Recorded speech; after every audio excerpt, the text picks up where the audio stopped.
What's going on, everybody? I'm feeling great. Finally got my teeth all pulled out the other week, so I'm sorry I wasn't able to get up any kind of video on my end, but thankfully Josh was pumping out a bunch of great content, so that's good. But now Josh is actually on a vacation, so it's my turn to sort of pick up the slack a little bit. And I put together that really fun B-roll video for the Sean Kitching B-roll competition last week, so I'm happy that that's done. I'll have another acting tip of the week coming out, but today I really wanted to kind of go out and show you my first impressions of a new camera that I just bought, the Lumix GH5. Okay, now this is a camera that a lot of people have said is like just incredible for 2020, all the capabilities of it. And me personally, and even Josh, you know, our company is primarily Canon. I mean, we use a lot of Canon products, Canon cameras, you know, all across the board, you know, for the past 10 years, you know, that we've been filming projects and doing stuff. But this is a camera that was sort of on our radar, and I'm vlogging with it right now.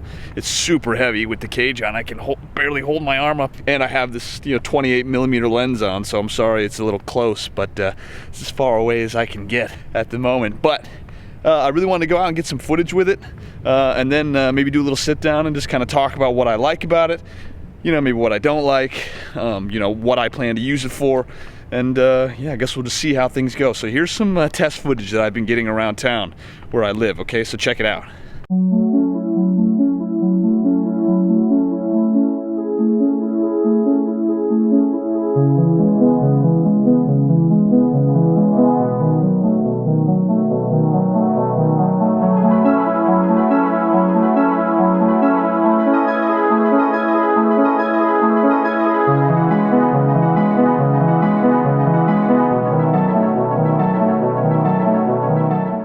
I'm starting to lose a lot of light, so I'm trying to get as many creative shots as I can.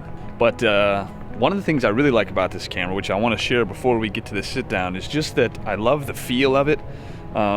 Here at home, I shoot mostly with like a Canon M50, and that's kind of what I've used as just my personal shooter, my personal vlog camera. We also have a Canon EOS R, which we do a lot of our short films on. But you know, I've always been like a Canon camera fan, so now that I'm switching to Panasonic, it's like a totally different experience. And this body right away, like on the GH5, is just a lot more sturdy and solid, and it's so much easier to hold, like hand hold. Now I have a small rig on this camera here, which I'll show everybody. But yeah, I just love the feeling, like right off the bat.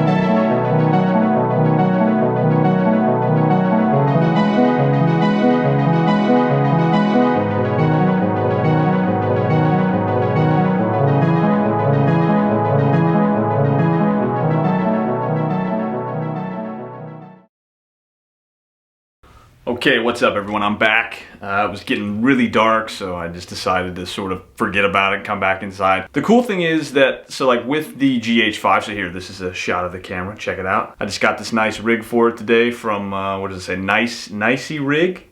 Alright, so dude, super cheap, I don't know, like 80 bucks or something. Comes with a really solid rig, nice top handle, a couple shoe mounts, you know, for different things, so that's really cool.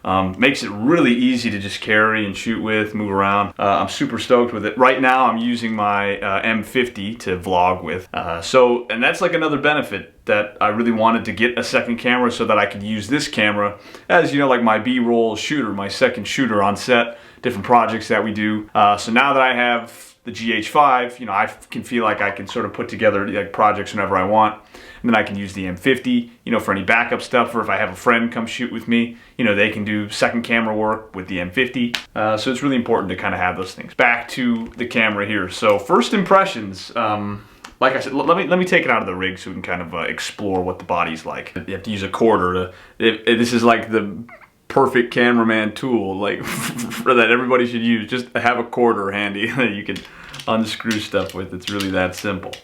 All right, so that's basically it. This thing just lives like at the bottom of this plate, and then you can just slide it right out.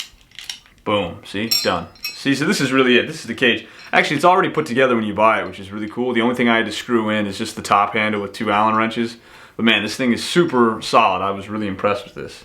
Okay, body. Yeah, I mean, it's pretty standard, you know, mirrorless sort of, you know, setup. I actually really like this camera because it's similar to Canon builds. Like I said, we have the EOS R that we use for a lot of our personal projects and, you know, creative stuff. And this is like kind of right on par with that. And one of the reasons why I wanted to buy it. Also, I found like such a great deal on it. It was only, I think I bought this, right? So here, check this out. I got this camera with this like lens adapter, you know, for, you know, EF lenses, so I can use all my Canon lenses, you know, with this body. And then it came with 3 batteries, so I got 1 in here, and then I got 2 others here that it came with. I got the whole thing for $850, I think on like Facebook Marketplace, right? So, I mean, there's great deals out there for these cameras, so you just have to kind of, you know, be looking for them. And this was a camera, like I said, it was on our radar for a while. You know, of possibilities to buy to kind of start using to shoot projects with. And I have a really fun sort of documentary shoot coming up this week on Sunday, and sort of a big project, could really potentially lead to something cool. And you know, I want to really knock it out of the park. You know, I don't want to show up with just my M50 and kind of have everybody looking around like, oh, is he really going to be able to produce something great, you know, with this camera, which I no doubt think I could. But at the same time, you need to have that like professionalism factor with your jobs. You know, when you show up on set and you show up with your gear, you know, you kind of need to look the part in this industry too. Not only that, but the GH5 just has so many really like great capabilities that I can use to, you know, make the footage just look as great as possible. Because, you know, with the M50, there's drawbacks. You know, I don't think the CineStyle, you know, log format that I shoot in, you know, has that much room for capability and fluctuation with light and color. Whereas the Vlog, which is like, I think, $100 download. This one actually already had Vlog installed in it, which is Panasonic's log format. I mean, you can really, I mean, even some of the test footage that I've looked at already, you can really, you know, manipulate, you know, the way things look. So that was kind of an important feature. I mean, the ability to film in 10-bit is incredible at 4K internally. I just think that that's like a huge game changer, because you can't do that with the M50. You can't even have 4K, you know, at 60 frames per second. You can only do it, you know, 24 frames per second and no, you know, autofocus with the M50. So, you know, it's tough. Not that I shoot a lot of things in 4K. I actually do a lot of work in 1080p. I think it still gives you that sort of cinematic look. But to be able to do that, you know, with so many different shooting options in the GH5 is incredible. So even some of the test footage that I took tonight, I did some of that in 4K 8-bit slow-mo. Which is really cool, and then I have some in 4K 10-bit, and then I also have I don't know if actually maybe I didn't get any clips, but FHD, you know, 4K 10-bit also looks really great. And so there's a lot of different options, and I actually prefer to shoot, there's a frequency here called cinema, which is just pure 24 hertz, and it sort of makes all of your, you know, filming modes at that cinematic look, that 24 frames per second. This also has a feature called variable frame rate,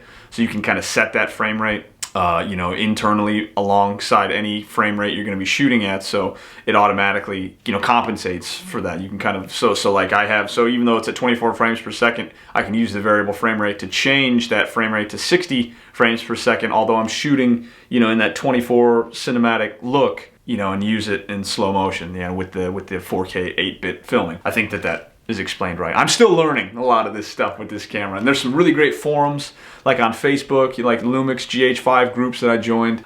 So please, if you have any info too that you want to share with me, if you're a GH5 user, I'd love to learn more. I'm like just kind of picking things up as I go every day, watching a bunch of YouTube videos. There's some really great things online, you know, that you can learn about, and that's kind of what I've used to, like, you know, do some of these cinematic settings, you know, change things internally, learn more about the camera, and I'll add a link to a video that I watched that was really helpful. Yes, you can check that out too if you're a new GH5 user like me. Aside from that, I'm just really impressed. Another really cool feature that I love is the ability to have these like custom settings that you can change. So like there's C1, C2, and C3 on the dial here, and I have each one saved to a different shooting format, mode, like picture profile. So like in my C1, like, so while I'm shooting, all I have to do is change it to C1 and boom, I'm ready to record in slow-mo. Then change it to C2, I can do FHD, you know, 4K 10-bit filming, no problem. And then if I want to get that, you know, like 4K 10-bit, you know, cinematic look ready to go, I just change it to C3 and I'm ready to shoot. So you don't have to waste time like going into the menu and changing things like I have to do a lot of the times, you know, with the M50. I want to change something, I have to go into the menu, you know, switch things around, and that can just be cumbersome after a while, especially if you're on the go, if you're a run and gun shooter, if you got things happening quickly, you know, and you want to capture a moment in slow motion or something like that, you can easily just switch the dial, change it. I think that's super cool. There's a lot of really great settings that I'm learning, you know, with this camera, and it's a lot of fun to kind of play around with. So that was really incredible. I also think the focus peaking on the GH5 is like immaculate. The M50, sometimes you'll like, you know, move the dial and a couple things will highlight, you know, in whatever color you select, but then you can't really see the full scope of what's going on. But with the GH5, you can actually set the focus peaking in a way to where it recognizes things at a high level or a low level. So I have it switched to high, and then now every time I move, you know, my manual focus, I can immediately see what's lit up and what's not, and that lets me know that that subject is, you know, in focus and ready to go. The only downside of the GH5 that I've learned about, and I've sort of experienced a little bit, is that the autofocus feature is not great. It's worse than Canon, it's worse than Sony.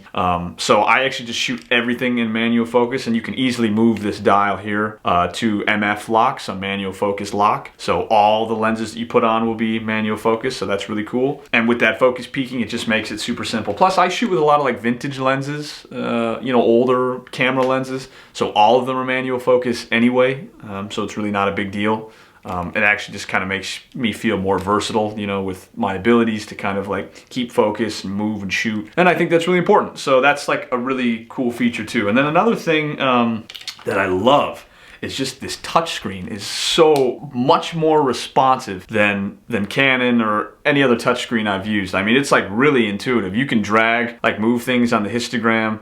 You know, you can set up wave viewing, so you can see like, you know, the light, the luminance and everything move around, which is really cool. And let me see here if I can change some of these things with my display. Oh, what's going on here? Yeah, like see, like this is my little histogram, and look, it just moves so easily with, you know, whatever direction I'm going in. I mean, it's just very fluid, and I haven't seen that before in a touchscreen.